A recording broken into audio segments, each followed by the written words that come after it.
है कि विजयनगर साम्राज्य में कितने वंश के शासकों ने शासन किया था।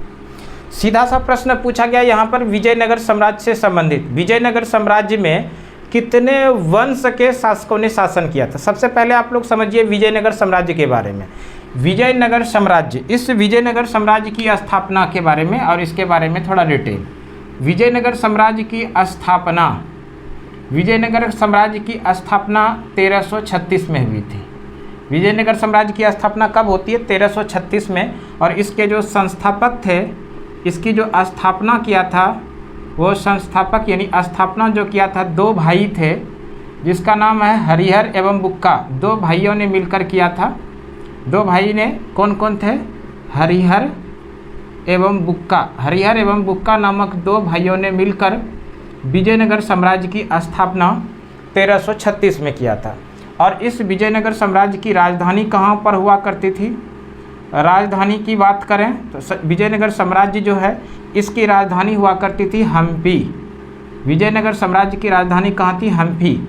और किस नदी के किनारे ये स्थित है? तो नदी की बात किया जाएगा तो तुंगभद्रा नदी के किनारे, तुंगभद्रा नदी के किनारे स्थित था। इसको भी याद रखिएगा। विजयनगर साम्राज्य की स्थापना 1336 में, इसके संस्थापक दो भाई थे, हरिहर एवं बुक्का नामक दो भाइयों ने मिलकर 1336 में विजयनगर साम्राज्य की स्थापना किया था। इसकी राजधानी कहाँ पर है? विजयनगर साम्राज्य की राजधानी हम्पी हुआ करता था, जो कि तुंगभद्रा नदी के किनारे स्थित था। अगर बात कर लें जो वर्तमान समय में हम्पी किस राज्य में है? ये कर्नाटक राज्य में है। कहाँ पर है? कर्नाटक राज्य में। इसको याद रखिएगा, कर्नाटक राज्य में स्थित है हम्पी। अब बात करते हैं कि ये जो विजयनगर साम्राज्य है, इस विजयनगर साम्राज्य में कुल कितने राजवंशों ने शासन किया था? यही तो प्रश्न पूछा गया। कुल मिला के यहाँ पे 4 राजवंशों ने शासन किया था। अगर 4 की बात करेंगे तो ये 4 कौन कौन है, ये भी प्रश्न आएगा। विजयनगर साम्राज्य में कुल 4 राजवंशों ने शासन किया था, ये कौन कौन है? तो सबसे पहले जो याद रखिएगा आप लोग, संगम वंश। अगर बात कर ले हम लोग संगम वंश, इस संगम वंश का संस्थापक कौन थे, यानी संगम वंश की स्थापना किसने किया था? तो आप लोग याद रखिएगा हरिहर प्रथम ने। संगम वंश की स्थापना किसने किया?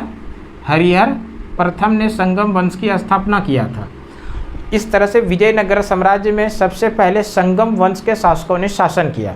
और इस संगम वंश की स्थापना किसने किया था? तो हरिहर प्रथम ने किया था। दूसरा जो वंश है ये सुलूभ वंश, सुलूभ वंश। और इस सुलूभ वंश के जो संस्थापक थे, सुलूभ वंश के संस्थापक थे वो थे सुलूभ नरसिंह। कौन थे इसके संस्थापक? सुलूभ नरसिंह, सुलूभ नरसिंह, सुलूभ नरसिंह, नरसिंह। याद रखिएगा सुलूभ वंश के संस्थापक कौन हुए? तो सुलूभ नरसिंह जो थे वो थे सुलूभ वंश के संस्थापक। तीसरा जो राजवंश हुआ, जो विजयनगर साम्राज्य में तीसरा राजवंश था, वो था तुलुभ वंश, तुलुभ वंश, तुलुभ वंश। और तुलुभ वंश के जो संस्थापक हुए वो संस्थापक थे वीर नरसिंह। संस्थापक कौन थे? वीर नरसिंह। वीर नरसिंह जो थे वो तुलुभ वंश के संस्थापक थे। और इस विजयनगर साम्राज्य में जो चौथा राजवंश हुआ, चौथा शासक हुआ साम्राज्य, वो हुआ आरविडु वंश, आरविडु वंश, आरविडु वंश।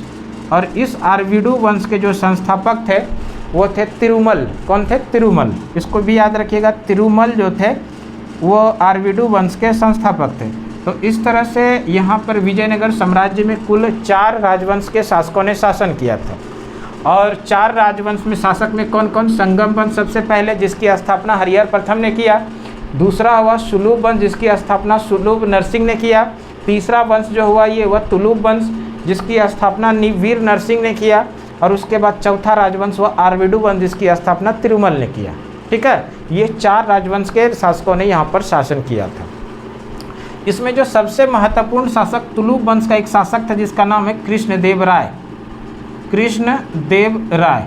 इस विजयनगर साम्राज्य में कृष्णदेव राय विजयनगर साम्राज्य में सबसे महानतम शासक में से एक हुए कृष्णदेव राय। और कृष्णदेव राय जो थे वो तुलुभ वंश के एक प्रसिद्ध शासक थे। ठीक है, इसलिए कृष्णदेव राय का जो शासनकाल था, इनके शासनकाल में तेलुगु साहित्य का स्वर्णकाल कहा गया। इनके शासनकाल को, यानी कृष्णदेव राय के शासनकाल को तेलुगु साहित्य का स्वर्णकाल कहा गया? तेलुगु साहित्य का स्वर्णकाल कहा गया। तेलुगु साहित्य का स्वर्णकाल कहा गया, स्वर्णकाल कहा गया, ये याद रखिएगा, ये भी प्रश्न पूछा गया था। विजयनगर साम्राज्य का सबसे महानतम शासक जो हुआ वो कौन हुए? कृष्णदेव राय हुए। और ये कृष्णदेव राय तुलु वंश से संबंधित है। और इस तुलु वंश के इस प्रसिद्ध शासक कृष्णदेव राय जो थे, कृष्णदेव राय के शासनकाल को तेलुगु साहित्य का स्वर्णकाल के नाम से जाना जाता है। इसी कृष्णदेव राय के दरबार में 8 कवियों का समूह होता था। 8 कवियों का समूह, 8 कवियों का समूह, जिसे कि अष्ट दिग्गज कहा गया था। ठीक है, अष्ट दिग्गज, 8 कवियों का समूह, 8 कवियों का समूह, जिसे क्या कहा जाता था? अष्ट दिग्गज, अष्ट दिग्गज कहा जाता था। आपको प्रश्न सीधा पूछा जाएगा, बताइए कि अष्ट दिग्गज किसके शासनकाल में थे? ये किसके शासनकाल में वो थे अष्ट दिग्गज? तो अष्ट दिग्गज थे कृष्णदेव राय के दरबार में। और अष्ट दिग्गज क्या था? 8 कवियों का एक समूह था। और इसी कृष्णदेव राय के द्वारा एक प्रसिद्ध रचना की गई है, इसी का एक रचना है अमुक्त माल्यदा। अमुक्त माल्यदा, अमुक्त माल्यदा एक प्रसिद्ध तेलुगु रचना है, तेलुगु रचना है। ये प्रश्न पूछा जाता है, इसको जरूर ध्यान रखिएगा। अमुक्त माल्यदा प्रसिद्ध ग्रंथ या प्रसिद्ध रचना किसकी है? तो सीधा आंसर करेंगे हम लोग, कृष्णदेव राय के इसकी रचना है। किस भाषा में? ये तेलुगु भाषा में लिखा गया था। ठीक है, एक और प्रश्न आएगा। इसी कृष्णदेव राय के दरबार में एक प्रसिद्ध कवि हुआ करते थे जिसका नाम है तेनालीरामन। प्रसिद्ध कवि, प्रसिद्ध कवि थे जिसका नाम है तेनालीरामन। यहाँ से प्रश्न पूछा जाता है, तेनालीरामन किसके दरबार में थे? रावण, तेनालीरामन जो थे वो किसके दरबार में थे?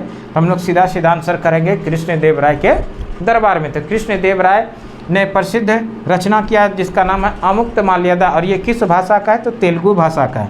कृष्णदेव राय का जो शासनकाल में है, शासनकाल है, इसको तेलुगु साहित्य का स्वर्णकाल के नाम से जाना जाता है। ठीक है, कृष्णदेव राय के दरबार में 8 कवियों का एक समूह था जिसको कि अष्ट दिग्गज कहा जाता था। और इसी कृष्णदेव राय के दरबार में एक प्रसिद्ध कवि हुआ करते थे जिसका नाम है तेनालीरामन। ठीक है, अब यहाँ पर प्रश्न आएगा कि विजयनगर साम्राज्य किस तरह से अंत हो गया, यानी पतन हो गया। तो आप लोग याद रखिएगा, एक प्रसिद्ध युद्ध हुआ था जिसका नाम है तालीकोटा का युद्ध। तालीकोटा का युद्ध, तालीकोटा का युद्ध, तालीकोटा का युद्ध। इसी का अन्य नाम जो है और भी है, तालीकोटा का युद्ध कहिए, या इसी को कहा जाता है राक्षसी तगड़ी का युद्ध। राक्षसी तगड़ी का युद्ध, राक्षसी तगड़ी का युद्ध, या इसी का एक और नाम है बन्नी हट्टी का युद्ध।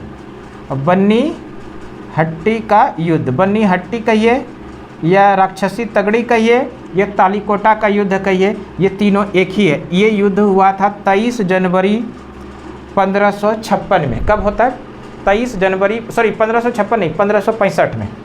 23 जनवरी 1565 में, 23 जनवरी 1565 में हुआ था। 1565 में, 23 जनवरी 1565 में तालीकोटा का युद्ध होता है। इसी का अन्य नाम है राक्षसी तगड़ी का युद्ध, इसी का अन्य नाम है बन्नी हट्टी का युद्ध। इसी युद्ध के बाद विजयनगर साम्राज्य का पतन हो गया था। तो यहाँ से भी अगर आप लोगों से प्रश्न पूछा जाए कि विजयनगर साम्राज्य का पतन किस युद्ध के बाद हो गया, तो हम लोग सीधा आंसर करेंगे तालीकोटा का युद्ध। इसी का अन्य नाम है राक्षसी तगड़ी का युद्ध, इसी का अन्य नाम है बन्नी हट्टी का युद्ध। अब प्रश्न आएगा कि बन्नी हट्टी का युद्ध या राक्षसी तगड़ी का युद्ध या तालीकोटा का युद्ध हुआ कब था, तो हम लोग याद रखेंगे 23 जनवरी 1565 को। और इसी युद्ध के बाद विजयनगर साम्राज्य धीरे धीरे पतन हो गया। ठीक है, ये जितना भी सवाल था वो सभी सवाल विजयनगर साम्राज्य से ही संबंधित था और उसी से रिलेट करते हुए था। यहाँ से आप लोगों को एग्ज़ाम के अंदर निश्चित रूप से प्रश्न देखने के लिए मिलेगा। ये जो वीडियो है, ये वीडियो कक्षा 12वीं में इतिहास के लिए तो महत्वपूर्ण है ही। जब आप बोर्ड एग्जाम्स के अंदर बैठेंगे तो इस क्लास से आपको प्रश्न देखने के लिए मिलेगा ही। साथ ही साथ जब आप कक्षा 12वीं पास कर जाइएगा और प्रतियोगी परीक्षा की तैयारी कीजिएगा तो वहाँ भी आपको इस क्लास से संबंधित प्रश्न देखने के लिए मिलेगा। इसलिए क्लास निश्चित रूप से आप लोग देखिए, आप अपने दोस्तों को शेयर कीजिए, उनको भी थोड़ा बताइए कि इस तरह का क्लास है और वो भी यहाँ से मदद लेकर अच्छा नंबर ला सकता है। ठीक है, तो इस वीडियो में इतना ही, अगली वीडियो में फिर से आप लोगों के साथ मिलते हैं। तब तक के लिए धन्यवाद। जय हिंद, वंदे मातरम।